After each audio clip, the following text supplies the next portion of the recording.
Why have no Labour cabinet ministers resigned over the Starmer Mandelson scandal? Do none of them have any principles? Yesterday, the Prime Minister admitted to knowing that Peter Mandelson had maintained a friendship with the world's most notorious paedophile when he appointed him as US ambassador.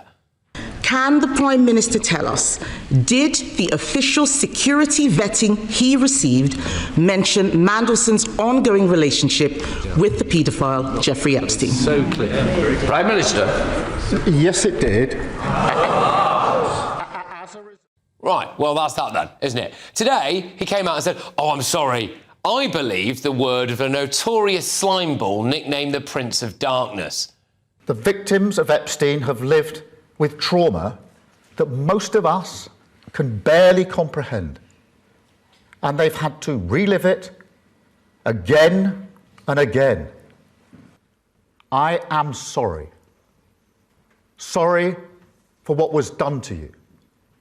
Sorry that so many people with power failed you. Sorry for having believed Mandelson's lies and appointed him.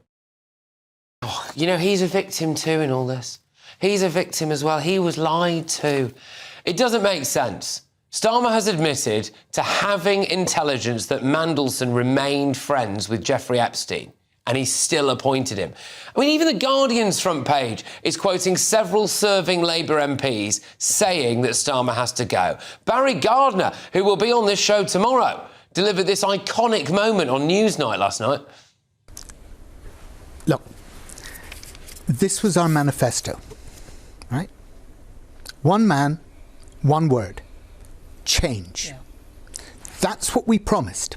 That was the whole of what we as the Labour Party promised this country, change. This looks more like the same. Should he step down? I think that he needs to think very hard about what is in the country's best interest. So yes. And what is in his party's best interest. It's a veiled yes.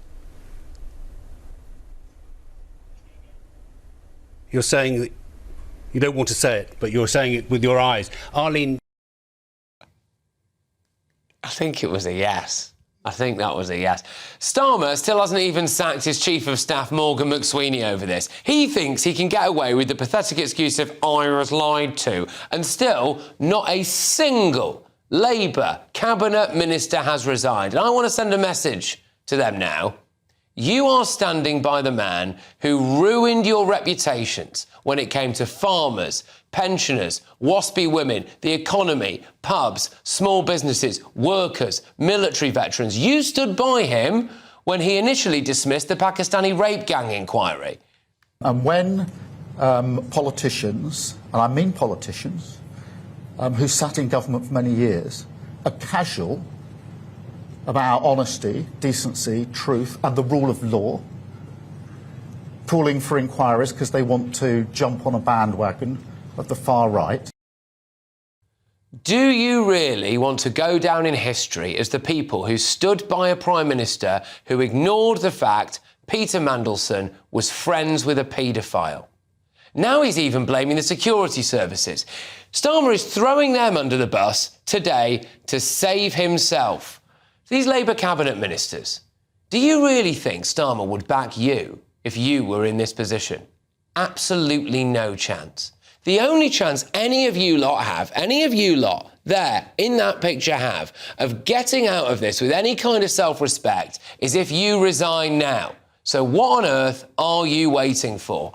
Let's get our thoughts on my panel. Reform UK's 2028 London mayoral candidate, Layla Cunningham, Tory peer Lord Bailey, former Labour Party advisor Matthew Larzer. Layla, why hasn't a single Labour cabinet minister resigned over this?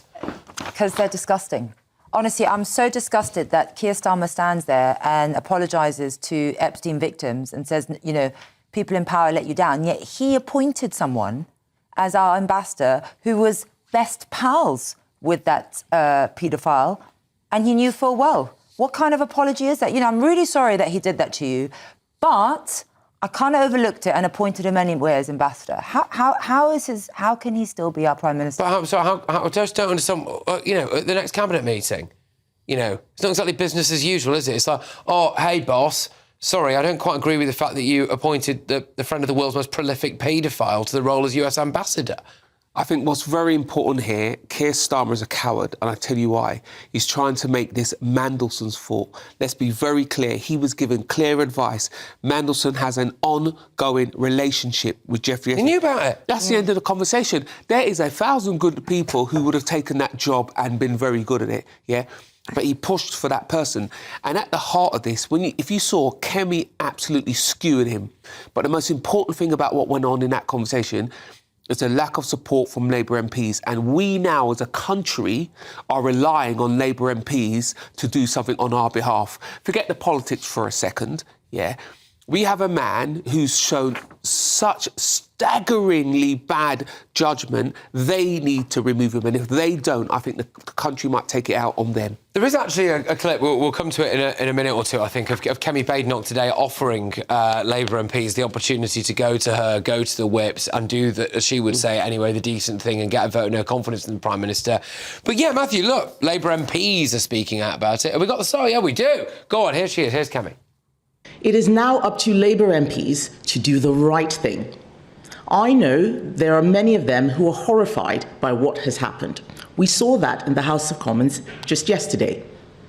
They might now expect the Prime Minister to take responsibility, but we know he won't. He will have to be dragged out of number 10. So, I am making them an offer.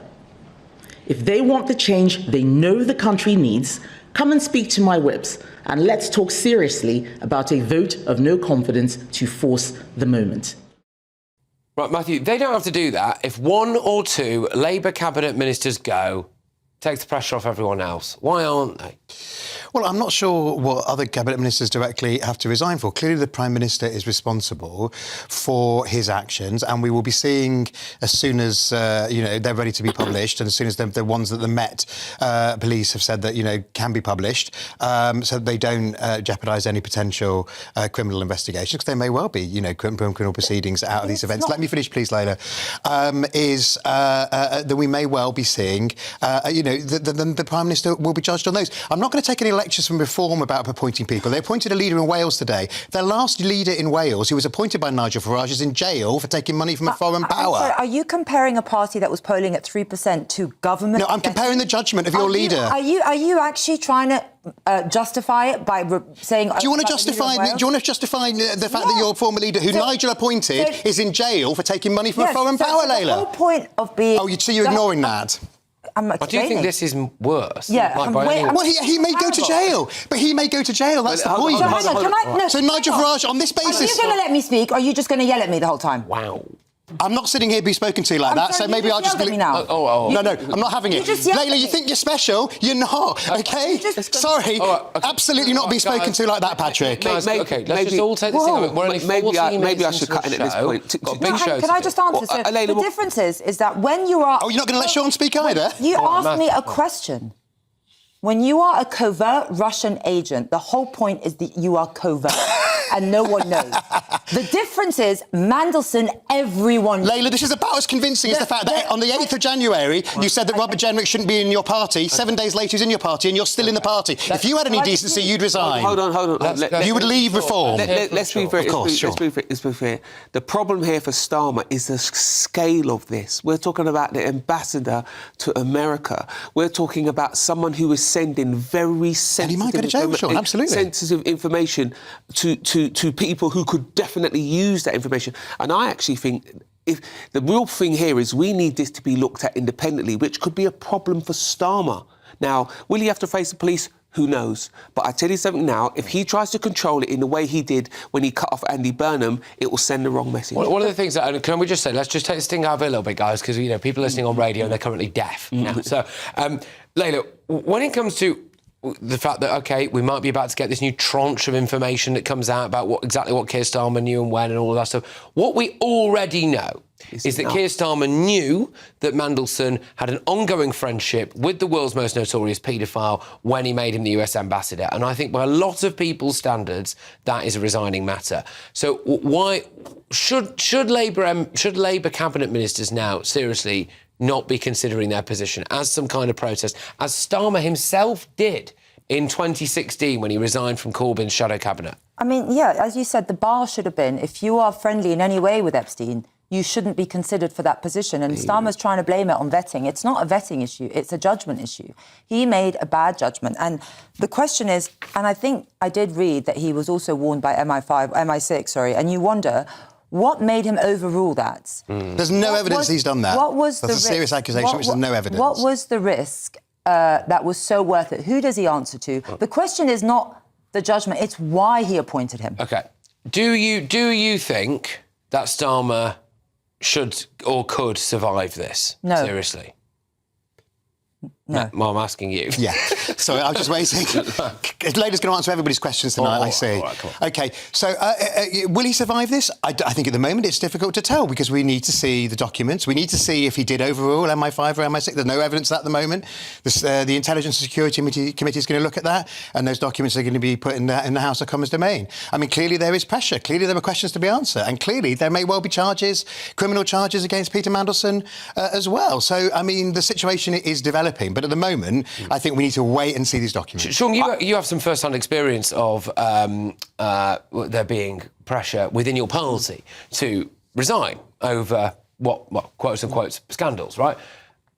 If this was the Tories now, what do you think Labour would be saying? I just want to refer people to Rachel Reeves' behaviour.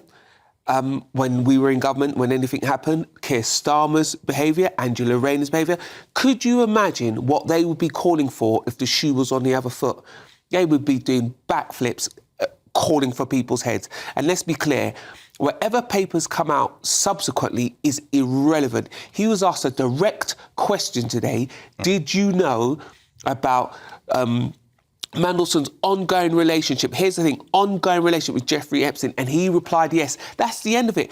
Whoever told Starmer that he should appoint him is clearly crazy. That's enough. If anything else comes from this... But also, obviously Starmer, you feel he answers to someone. You know, he looked up the chain and they told him appoint him, and you feel that he's not really in charge. He's answering to someone because he overlooked... I mean, it's the Prince of Darkness. He looked at us in the eye today and he said, I believed his assurances and his assurances were wrong, right? Who believes the assurances of the Prince of Darkness? You know, everyone knew he's had scandals before. He knew he was Epstein's friend and he gave him the best job in politics. Right.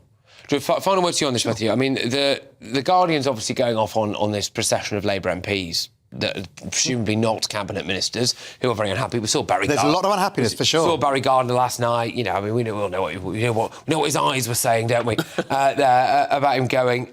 Surely that has got to filter up to cabinet ministers. Surely. Well, look, I mean, I think that what will happen is, when these documents are published, when all the facts are out there, people will make their judgment. Clearly, there's a lot of unhappiness at the moment, and there's a lot of questions that remain to be answered. So, yeah, I mean, is it a very, very difficult time for the Prime Minister? Absolutely. OK, all right. Now, we're going to have to go. I'm very pleased that we finished that segment with all three panellists still here, because there was a moment when I thought we were going to lose two of them. So there we are.